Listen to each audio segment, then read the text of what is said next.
दोस्तों, अंदाज शायराना लेकर प्रभु हाजिर है। चलो सुनाता हूं कुछ बढ़िया सा। वो दे दे तो शुक्र कर, ना दे तो सब्र कर। ऐ बंदे, तू अपनी जिंदगी में इन दो बातों पर अमल कर। इन दो बातों पर अमल कर। बिल्कुल सही है। देखो दोस्तों, कितनी तो कहावतें हैं ना। वक्त से पहले और किस्मत से ज्यादा किसी को कुछ नहीं मिलता। जो भी देगा वो खुदा देगा। आदमी आदमी को क्या देगा। ये सारी बातें यूं ही नहीं किसी ने लिखी। हर किसी की तकदीर लिखकर उसे इस दुनिया में भेजा जाता है। जो कुछ भी आपकी जिंदगी में होता है वो वो ऊपर वाला ही देता है, चाहे वो खुशी हो या चाहे गम हो। इसलिए ये शायर कहता है, वो दे दे तो शुक्र कर। अगर उसने कुछ तेरी झोली में अच्छा डाल दिया है तो उसके लिए दिल ही दिल में उस खुदा का शुक्रिया अदा कर। और वो ना दे तो उसे कोस मत, थोड़ा सब्र कर। हो सकता है वो तुझे मिलने में कुछ देर लगेगी। हो सकता है वो थोड़ा देरी से तेरा थोड़ा इम्तिहान लेके वो तुझे वो चीज देगा। इसलिए शायर कहता है, वो ना दे तो सब्र कर। अय बंदे, तू अपनी जिंदगी में इन दो बातों पर अमल कर।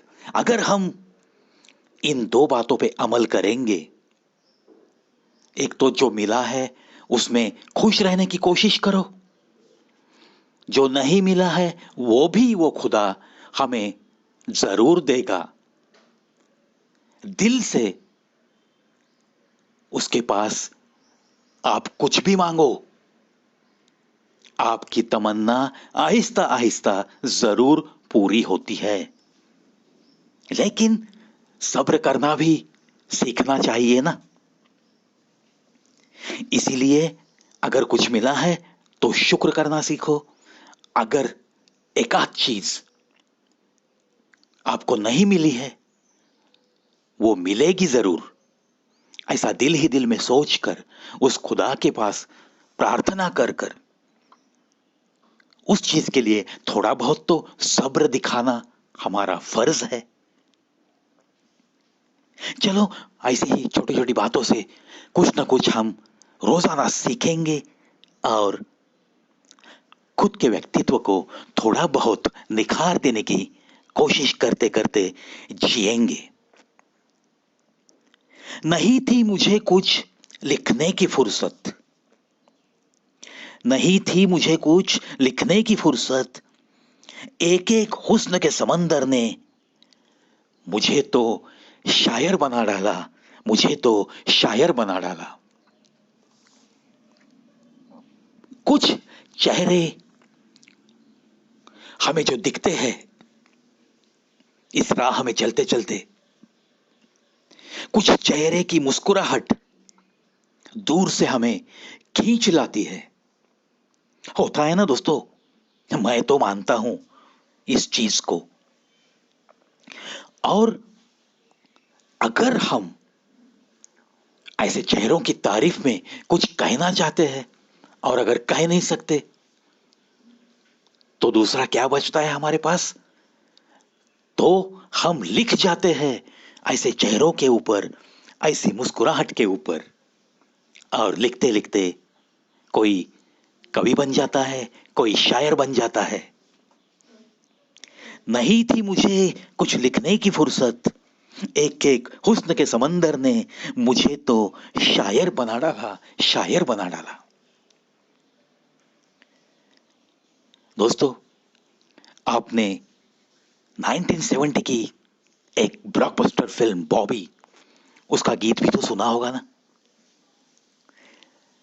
मैं शायर तो नहीं मगर ऐ हंसी, जब से देखा मैंने तुझको, मुझको शायरी आ गई। ये जो पंक्ति है उस गीत की, ये ऐसी ही कुछ शायरी है कि आपको देखने के बाद, मैं तो एक सीधा साधा इंसान था, लेकिन आपकी खूबसूरती देखने के बाद, आपकी तारीफ में कुछ लिखते लिखते मैं शायर बन गया, मैं शायर बन गया। ऐसा ही कुछ ये शायर कहना चाहता है। और वो कहता है कि एक एक हुस्न के समंदर ने कैसी उपमा दी है, देखो सुंदरता को कैसी उपमा दी है। एक एक हुस्न के समंदर ने मुझे शायर बना दिया, शायर बना दिया। होता है दोस्तों ऐसे ही, किसी की सुंदरता जब दिल में समाई जाती है तो अपने आप कागज पे एक कविता उतर आती है। अपनी हर फतेह पर इतना गुरूर न कर, अपनी हर फतेह पर इतना गुरूर न कर, मिट्टी से पूछ तो जरा आजकल सिकंदर कहाँ है, आजकल सिकंदर कहाँ है। दोस्तों, दो ही पंक्तियां हैं, कितना गहरा अर्थ है इसमें दोस्तों। सिकंदर बादशाह, सबको पता है क्या सपना था उसका, कितना बड़ा सपना लेकर वो निकला था अपने घर से। कौन सा सपना? दुनिया जीतने का सपना था उसका। और उसी पे क्या नौबत आई, जब उसकी मौत की घड़ियां करीब आने लगी तो उसने उसके बंदों को कहा, जब मुझे कफन पहनाओगे तो एक बात का ख्याल रखो, मेरे हाथ मेरे शरीर से नीचे आने चाहिए और कफन के बाहर आने चाहिए, क्योंकि इतना बड़ा सपना देखने वाला सिकंदर भी जाते समय खाली हाथ चला गया। इसका दुनिया को पता चलना चाहिए, पता चलना चाहिए। अपनी हर फतेह पर इतना गुरूर न कर, मिट्टी से पूछ तो जरा आजकल सिकंदर कहाँ है, सिकंदर कहाँ है। दोस्तों, थोड़ी सी बात पे थोड़ी सी विजयश्री मिलने के बाद कितनी घमंड चेहरे पे दिखती है कुछ लोगों के, कितने अहंकार से चलते रहते हैं कुछ लोग। उनके लिए ये बड़ी अच्छी सीख है।